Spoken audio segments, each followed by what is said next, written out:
Bienvenue à notre émission Droit et philosophie.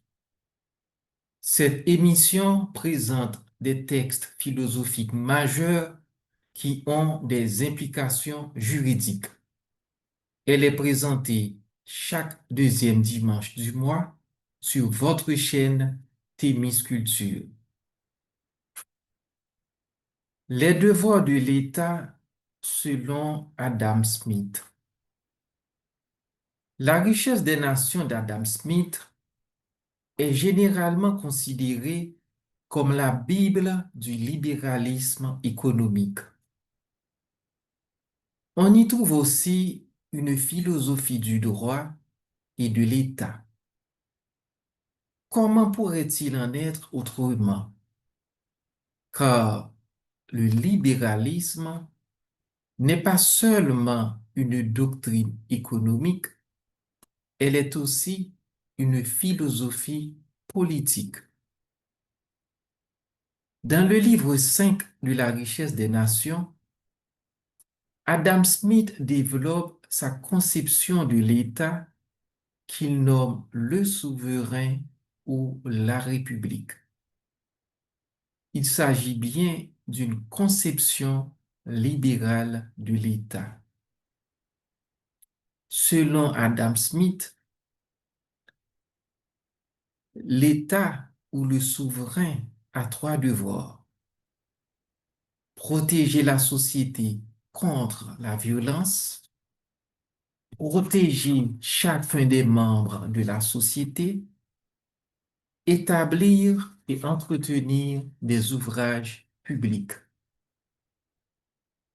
Premier devoir de l'État, protéger la société contre la violence. Le souverain a pour premier devoir de protéger la société contre la violence et l'invasion étrangère. Il ne peut le remplir qu'à l'aide d'une force militaire. Par conséquent, le souverain doit consentir des dépenses autant pour préparer cette force en temps de paix que pour l'employer en temps de guerre. Ne dit-on pas si vis pacem, parabellum, qui veut la paix prépare la guerre? Deuxième devoir de l'État, protéger chacun des membres de la société.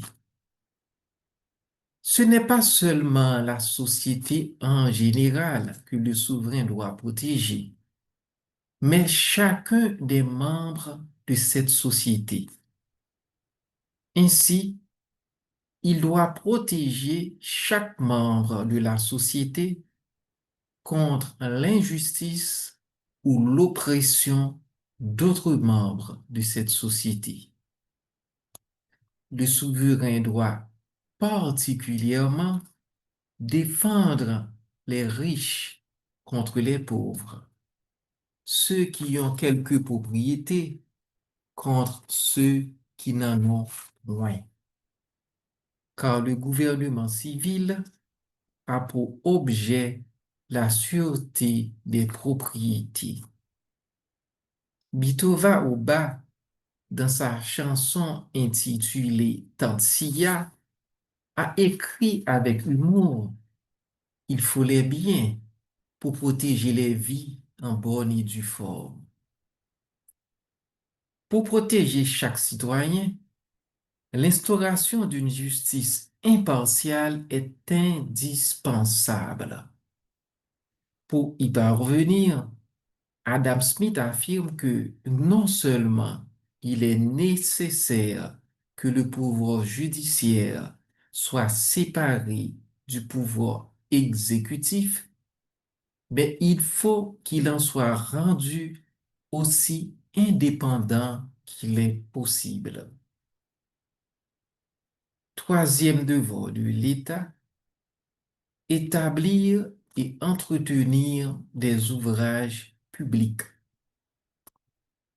Après avoir protégé la société et chacun de ses membres, le souverain doit s'atteler à son troisième et dernier des devoirs: établir et entretenir des ouvrages publics.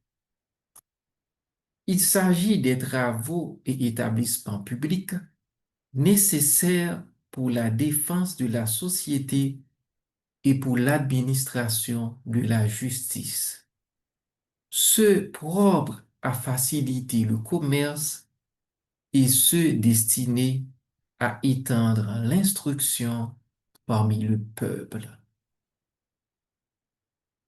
Dans la philosophie libérale de l'État d'Adam Smith, telle que présentée dans La richesse des nations, le social est l'impensé. Si l'État se cantonne au domaine régalien, aux ouvrages publics et à l'instruction, qu'en est-il de la solidarité? Qui prend en charge le sport, la culture et la cohésion sociale? C'est en cela que la décentralisation est nécessaire. Les collectivités territoriales peuvent prendre en charge le socio-culturel, comblant ainsi le vide laissé par l'État. On y reviendra dans une prochaine émission sur Alexis de Tocqueville, le philosophe de la décentralisation de l'État. Merci de votre attention. Si vous avez aimé cette émission, n'hésitez pas à liker, à partager et surtout abonnez-vous à la chaîne pour ne rien rater. À bientôt pour une prochaine émission.